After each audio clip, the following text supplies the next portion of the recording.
Բարև ձեզ հարգելի հայրենակիցներ, ես Մարատ Հակոբյանն եմ Կիևից։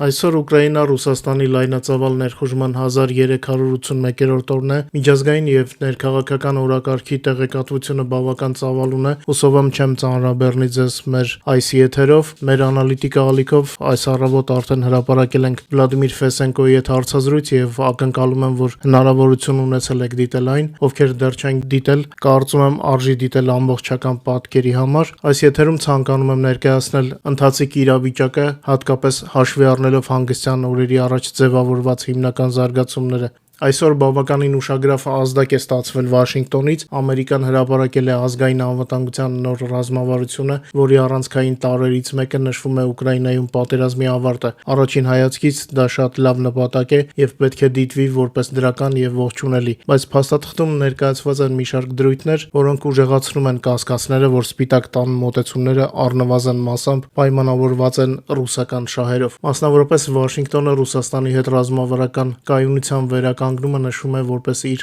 առաջնային նպատակներից մեկը եվրոպական ուղղությունում, գործնականում սա բացարձակապես իրագործելի չէ, եվրոպական պետությունները նման մոտեցման պահանջարկ չունեն, առնվազն հիմնական եղանակ ստեղծողները, եւ ավելին Ռուսաստանը այլևս չունի այն համարժեք կարողություններն ու դիրքը, որոնք թույլ կտային նման հավակնություններ։ Հետևաբար Վաշինգտոնի այս նպատակը ավելի շատ կարելի է դիտարկել որպես ցանկալի աջենդայի ձևավորում, եթե չասենք ձմեռ պապիկին նամակ, Հենց այսպես եմ ես բնութագրում սա քան իրատեսական քաղաքական ուղղություն։ Վաշինգտոնը ըստ հայտարարությունների նպատակ ունի վերականգնել կայունությունը Եվրոպայում եւ համարում է, որ դրա հիմքում պետք է լինի Ուկրաինայի շուրջ հակամարտության կարգավորումը։ Միացյալ Նահանգները նաեւ ձգտում է հնարավորինս արագ դադարեցնել ռազմական գործողությունները եվրասիական տարածքում կայունություն ապահովելու եւ Եվրոպայի ու Ռուսաստանի միջև հնարավոր զինված բախման ռիսկերը նվազեցնելու համար։ Եվրոպայից Ամերիկան ակնկալում է բաց շուկաներ Ամերիկայի արտադրանքի համար,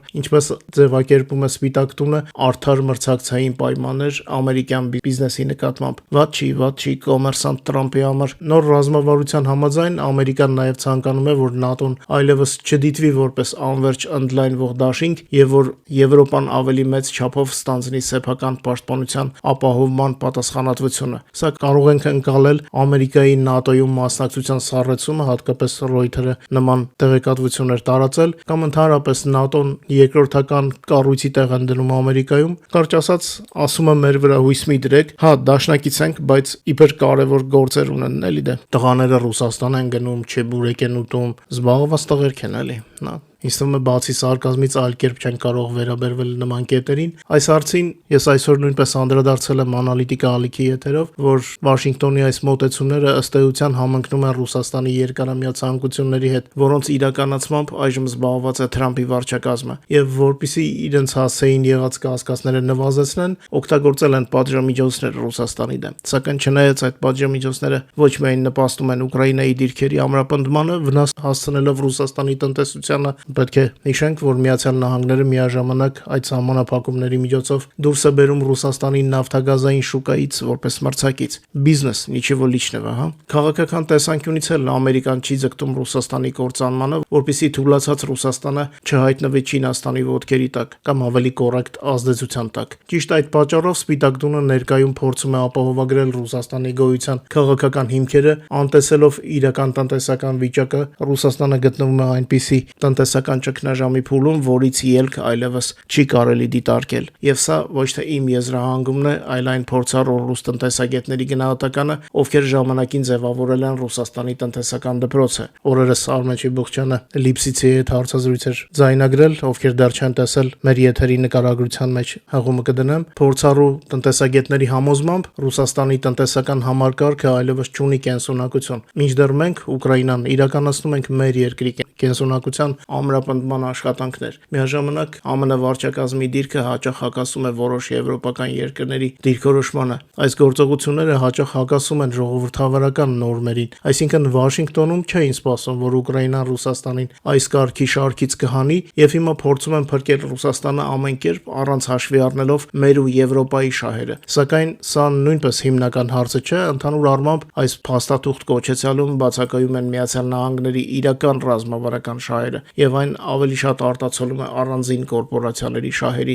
առաջ մղման ձգտում, ինչը նույնպես ամերիկյան ներքաղաքական հակասությունների մի մասն է, սակայն եկեք կենտրոնանանք մեր առջև կանգնած հարցերի վրա։ Նորացված տեսլականի համաձայն Սպիտակ տունը հայտարարում է, որ Միացյալ Նահանգները չեն կարող թույլ տալ, որպեսզի որևէ պետություն դառնա այնքան գերիշխող, որ կարողանա սպառնալ ամերիկյան շահերին։ Ասում են, մենք աշխատելու ենք դաշնակիցների եւ գործընկերների հետ պահպանելու համար գլոբալ եւ տարածաշրջանային ուժային հավասարակշռությունը, որպեսզի կանխվի գերիշխող հակառակորդների ի հայտ գալը։ Սա նշանակում է, որ Ամերիկան հրաժարվում է համաշխարհային գերիշխանության գաղափարից, միաժամանակ խաթարելով որոշ դաշնակիցների շահերը, բայց ակնկալում է հենց նույն դաշնակիցների օգնությամբ պահել այն հավասարակշռությունը, որը իրեն է պետք։ Համաձայն եք, սա կամ անփորձության ու ոչ կոմպետենտության հետևանք է, կամ դիտավորյալ պրովոկացիա։ Այլ կերպ ասած, ասում ես քո շահերը ոտնահարեմ իմ շահերի համար, բայց դու ինձ օգնի օրինակ Չինաստանին դիմակայել։ Ռուսները կասեին խամստվ, հա։ Նկատելի է նաև, որ Միացյալ Նահանգները այլևս չեն դիտում Մերձավոր Արևելքը որպեսզի իրենց արտաքին քաղաքականության գերիշխող ուղղություն, իսկ Հնդկախաղաղօվկիանոսյան տարածաշրջանը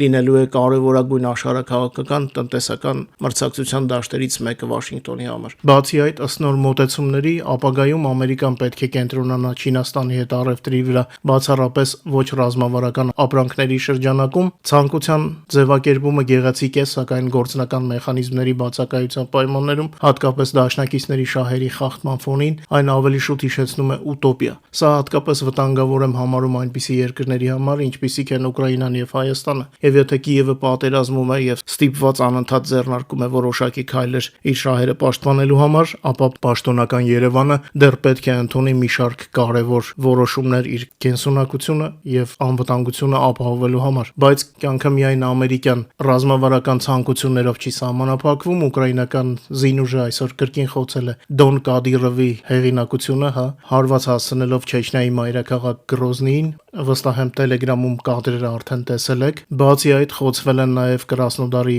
երկրամասի նավահանգիստը եւ Սիզրեն քաղաքի նավթավերամշակման գործարանը, որոնց կադրերը նույնպես մեր Telegram-ում են դեռ անցած գիշերվանից։ Մինչ մեր հաղորդման մյուս թեմաներին եւ առաջնագծի լուրերին անցնելը, խնդրում եմ օգտագործել YouTube-ի գործիքները մեր եթերի առաջ խաղացմանը խթանելու համար, լայքեք եւ եթե հնարավոր է կիսվեք մեր հեռարձակման սոցիալական ցանցերում։ Հիշեցնեմ նաեւ, որ օրը 24 ժամ կարող եք տեղեկանալ Ուկրաինայի եւ Ուկրաինայի շուրջնորությունների մասին մեր Telegram-յան ալիքից, QR կոդը ձեր էկրաններին է։ Ես սովորաբար իմ եթերում ուշադրություն չեմ դարձնում տեղեկատվական արտահոսքերին, բայց այս դեպքում այն այնքան մասշտաբային է, որ անտեսել չենք կարող։ The Wall Street Journal-ը հաստատեց երեկվա Շպիգելի արտահոսքը, եվրոպական առաջնորդները դեկտեմբերի 1-ին իսկապես զգուշացրել են Զելենսկուն ցանկացած զիջումից Ռուսաստանի հետ բանակցություններում, եթե Ամերիկան չտրամադրի անհերքելի անվտանգության երաշխիքներ Ուկրաինային, դե Կիևը առանց այդ էլ որևէ զիջում չէր նախապատրաստում, բայց մեր եվրոպացի գործընկերների մտահոգությունը ամրապնդում է մեր դիրքերը։ Wall Street Journal-ը հաղորդում է,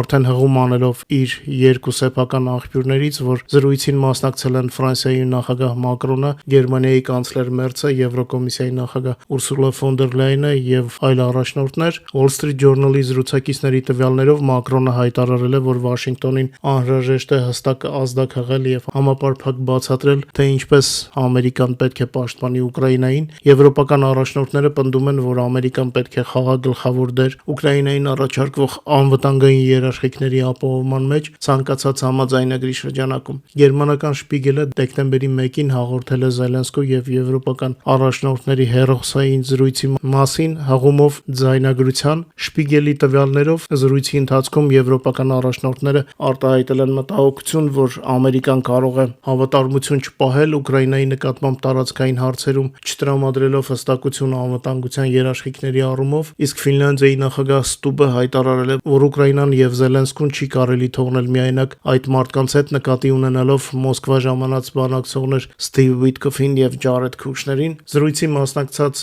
մի քանի անձինք հաստատել են Շպիգելին, որ զրույցը իսկապես տեղի է ունեցել, երկուսը նշել են, որ զրույցի բովանդակությունը ճշգրիտ է փոխանցվել, սակայն հրաժարվել են հաստատել կոնկրետ մեջբերումներ։ Փարիզում օրինակ հերքում են, որ Մակրոնը իբր ասել է Թրամփի դավաճանության մասին։ Այսօրվա միջազգային օրակարգը այսպիսին է, հավանաբար բոլոր մեր դիտողները, ովքեր արդեն տեսել են Ֆեսենկոյի հետ հարցազրույցը մեր անալիտիկա ալիքում, ուկրաինական պատվիրակության եւ ամերիկյան գործընկերների հանդիպումից հեղափոխական սպասումներ չունեն, գործընթացը ընթացիկ է եւ արդեն երևացող անհամապատասխան շահերը Եվրոպայի եւ Ամերիկայի միջև ցույց են տալիս, որ միաձայնության ակնկալիք այս փուլում ցավոք չկա։ Ուշադրություն մի դարձրեք Կրեմլի լիակատար կեղծիքներին, խնայեք ձեր նյարդերը, իսկ արևմտյան մամուլը ընթերցելիս հիշեք, որ արևմուտքը այլ օրակարգեր ունի եւ այլ հարցեր է լուծում եւ դրանք ուղղակի ընկալելը թերի պատկեր կստեղծի։ Իսկ ռուսները, որքան էլ նրանք ամեն օր գոռան իրենց հաղթանակների մասին, պարզապես հիշենք, թե որտեղ էին Պուտինի զորքերը 22 թվականին եւ որտեղ են 25 թվականի դեկտեմբերին։ Եթե ինչ-որ մեկին թվում է, թե սա ռուսների կողմից հաղթանակ է, ուրեմն նա հոգեկան խնդիրներ ունի։ Անցնենք առաջնագծի թվերին։ Ռազմաճակատում տեղի ունեցել 167 մարտական բախում, ամենատակ կետը Պոկրովսկն ու նրա շրջակայքն են, որտեղ գրանցվել է 52 մարտական բախում։ Ուկրաինական զորքերը ոչնչացրել են եւս 1240 ռուս զինվոր, անցած օրվա ընթացքում եւ 558 միավոր ռուսական տեխնիկա եւ զինամթերք։ Ուկրաինայի գլխավոր շտաբի գնահատականով լայնամասշտաբ պատերազմի սկսվելուց հետո ռուսական զորքերի ընդհանուր կորուստները կազմել են արդեն 1,178,610 օկուպանտ։ Ինչպես արդեն ասացի եթերի բացմանը, Սիզրանի նավթավերամշակման գործարանը եւ Ռուսաստանի Կրասնոդարի երկրամասի ծովային նավահանգիստը խոցվել են։ Ուկրաինայի զինված ուժերի գլխավոր շտաբի հաղորդմամբ մեր զորքերը հարված են հասցրել Թեմրյուկի ծովային նավահանգստի ենթակառուցվածքներին։ Թեմրյուկը Կրասնոդարի երկրամասում է։ Այս նավահանգիստը մասնավորապես ներգրավված է ռուսական օկուպացիոն բանակի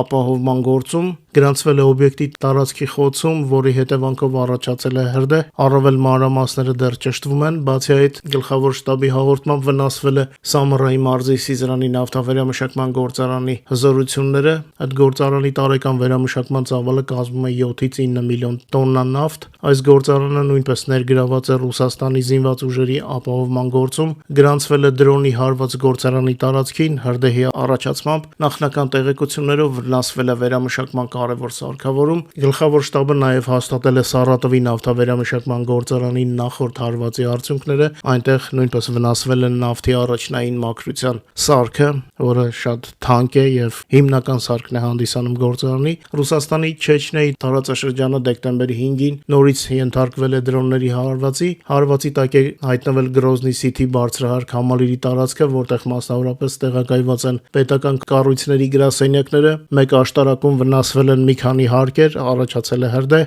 վնասվածքների կամ զոհերի մասին տեղեկատվություն դեռ չկա։ Կադրերը ինչպես միշտ մեր Telegram-ում են։ Այս շաբաթվա ընթացքում Չեչնիայի վրա սա երկրորդ հարձակումն էր։ Գրոզնիի քաղաքապետարանը եւ տարածաշրջանի ղեկավար Ռամզան Դոն Կադիրովը մեր եթերի պահին հարվածների վերաբերյալ մեկնաբանություն չեն արել։ Հետաքրքիր է, որ Կադիրովը ծպտուն չի հանել նաեւ նախորդ հարվածի վերաբերյալ, միգուցե վախից շաքարը բարձրացել է, ով գիտի։ Այսքանով ավարտեմ ուրբաթ օրվա եթերը, չմոռանաք լայքել եւ տարածել մեր հաղորդումները։ Ձեզ լավ հանգստյան օրեր եմ մաղթում, իսկ մենք կհանդիպենք հույս ունեմ արդեն վաղը, ել ավելի լավ լուրերով։ Մինչ նոր հանդիպում բարեկամներ։